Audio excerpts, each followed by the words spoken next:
శంకర్ డైరెక్షన్లో global star Ram Charan హీరోగా తెరకెక్కిన మూవీ గేమ్ చేంజర్ మిక్స్డ్ టాక్ను సొంతం చేసుకుంది. తొలి రోజు ఇండియాలో ఈ మూవీ 47 కోట్లు వసూలు చేసింది. తెలుగులో 38 కోట్లు, తమిళంలో 2 కోట్లు వసూలు చేసింది. కన్నడలో 1 కోటి, మలయాళంలో 3 కోట్లు రాబట్టింది. రామ్ చరణ్ హీరోగా బోయపాటి శ్రీను డైరెక్షన్లో వచ్చిన Vinaya Vidheya Rama movie first day కలెక్షన్స్ను ఈ చిత్రం బీట్ చేసింది. కానీ ఈ సినిమాపై ఉన్న అంచనాలకు ఫస్ట్ డే వచ్చిన కలెక్షన్స్కి ఎక్కడా పొంతనలేదు. చాలా తక్కువ కలెక్షన్స్ వచ్చాయనే చెప్పాలి.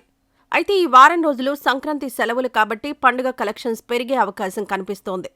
6 ఏళ్ల తర్వాత రామ్ చరణ్ నటిస్తున్న తొలి సోలో చిత్రం గేమ్ చేంజర్. గేమ్ చేంజర్ 400 నుంచి 450 కోట్ల బడ్జెట్తో తెరకెక్కింది. ఈ సినిమాకు తెలుగు రాష్ట్రాల్లో 122 కోట్ల బ్రేక్ ఈవెన్ టార్గెట్ ఫిక్స్ కాగా వరల్డ్ వైడ్గా 221 కోట్లుగా నమోదైంది. ఈ లెక్కను చూసుకుంటే వరల్డ్ వైడ్గా ఈ సినిమా 222 కోట్లకు పైగా షేర్ కలెక్షన్స్, 425 కోట్లకు పైగా గ్రాస్ కలెక్షన్స్ రాబట్టాల్సిన అవసరం ఉంది. అలా రాకపోతే ఫ్లాప్ మూవీగా మిగిలిపోతుంది.